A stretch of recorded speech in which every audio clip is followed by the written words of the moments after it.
इमरान खान साहब ने जेल से एक स्टेटमेंट दिया है।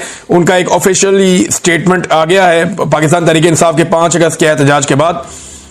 उन्होंने कहा जी, जुल्म और जबर के बदतरीन दौर में 5 अगस्त की कॉल पर पाकिस्तानी कौम का बड़ी तादाद में निकलकर एहतजाज रिकॉर्ड करवाना ना सिर्फ काबिल तारीफ है, बल्कि मुल्क पर छाई जुल्म की अंधेरी रात में तुलुए सहर की नवीद है। अवाम ने जैसे तमाम तरफ फस्तायत के बावजूद कल सड़कों पर निकलकर अपनी आईनी हुकूक के लिए एहतजाज रिकॉर्ड करवाया, वो काबिल तहसीन था। मैं बिलखसूस पंजाब की अवाम को खराज तहसीन पेश करता हूं, जिन्होंने छापों और गिरफ्तारियों के बावजूद खौफ के सब बुतों को तोड़ दिया। सिंध, बलूचिस्तान, गिलगित बल्तिस्तान, आज़ाद कश्मीर, पंजाब और खैबर पख्तूनख्वा की अवाम जिस तादाद में 5 अगस्त को मुल्क गिर एहतजाज में शामिल हुए, वो शाबाश के मुस्तहिक हैं। लीडरशिप पर प्रेशर के बावजूद भरपूर मुल्क गिर एहतजाज अवामी शऊर और बेदारी का शानदार मजहर है। पाकिस्तान की तारीख में आज तक किसी डिक्टेटर के मार्शल दौर में इस कदर जुल्म नहीं हुआ जितना आसिम लॉ में आसिम मुनीर कर रहा है। मौजूदा दौर का मवाजना ना सिर्फ याह्या खान के दौर से किया जा सकता है, जब अवामी राय को रौंदने की गर्ज से मुजीबुर रहमान की पार्टी और अवाम पर फस्तायत के पहाड़ तोड़े गए और महज अपने इक्तदार के लिए मुल्क को 2 लख्त कर दिया गया था। आज मुल्क में जो हो रहा है वो सकूते ढाका के दौर की याद ताज़ा करता है। तब भी जमहूरियत का गला घोंटकर कानून की बालादस्ती का मुकम्मल खात्मा कर दिया गया था। मीडिया की आज़ादी और एहतजाज का हक छीन लिया गया था और मुल्क में सिर्फ जंगल का कानून नाफिज था। इस जबर के निज़ाम से निजात सिर्फ तब मुमकिन है जब यह कौम यकजा होकर खड़ी होगी। हमारी तहरीक का अगला अहम दिन 14 अगस्त है। ये वो दिन है जब हमारे आबा अजदाद ने कुर्बानियां देकर अंग्रेजों से तो आज़ादी हासिल कर दी थी, लेकिन कौम आज तक हकीकी आज़ादी से महरूम है। इस मुल्क में जब तक आइन और कानून की बहाली नहीं होगी, आज़ादी नहीं मिलेगी। 14 अगस्त को वतन अजीज में जारी फस्तायत के खिलाफ पूरी कौम एक मरतबा फिर भरपूर अंदाज में निकले। हमें इस माफिया से आज़ादी लेना होगी और आज़ादी लेना तब ही मुमकिन होता है जब कोई कौम कुर्बानी देने को तैयार होती है। मैं खुद अपनी कौम की खातिर जेल में बदतरीन हालात काट रहा हूं। यहां मौजूद कैदी भी एतराफ करते हैं कि ऐसा सलूक तो किसी आम कैदी के साथ भी नहीं होता, जैसा कि मेरे साथ किया जा रहा है। मुझे तोड़ने की नाकाम कोशिश में मेरी अहलिया बुशरा बेगम को भी बदतरीन हालात में रखा जा रहा है, मगर मैं फिर भी आइन और कानून की बालादस्ती और जमहूरियत की बहाली के लिए कुर्बानी दे रहा हूं। हकीकी आज़ादी हासिल करने के लिए हम सबको मिलकर कुर्बानी देना होगी।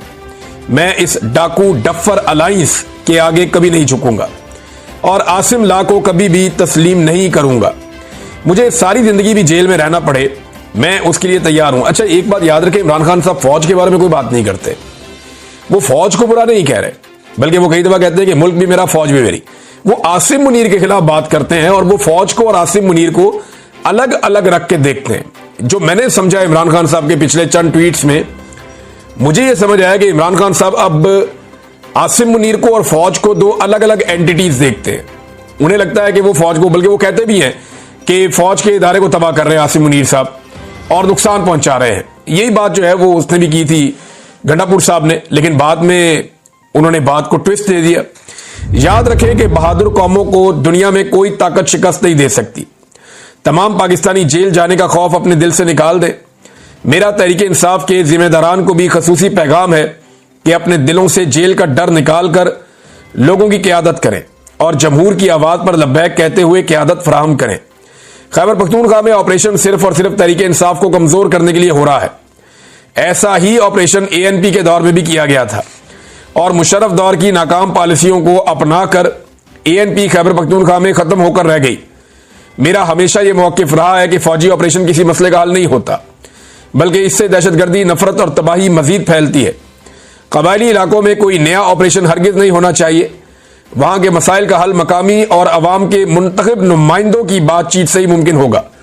सिर्फ अफगानिस्तान से रद्द-ए-अमल की उम्मीद में अफगान मुहाजिरीन को जिस बेदर्दी से बेदखल किया गया, वो भी अफसोसनाक है। अफगानिस्तान से कोई रद्द-ए-अमल नहीं आया तो अपने ही लोगों पर बंदूक उठाकर हालात खराब करने की अफसोसनाक कोशिश की जा रही है।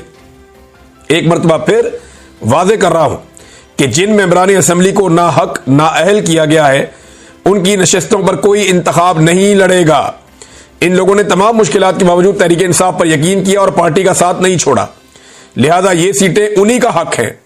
ज़िमनी इलेक्शन में हिस्सा लेने का मतलब यह होगा कि हम उनके नाजायज अमल को जायज करार दे रहे हैं।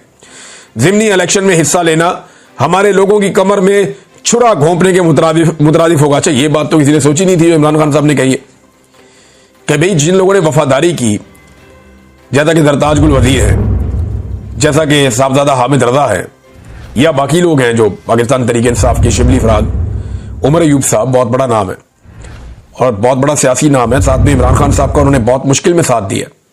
अगर इनकी जगह पे दूसरे उम्मीदवार खड़े किए जाएंगे तो ये तो इनकी पीठ में छुरा घोंपने के मुतरादिफ होगा कि जनाब आपने अपनी लड़ाई लड़ ली, आपको फारिग कर दिया गया तो हमने भी आपको फारिग कर दिया।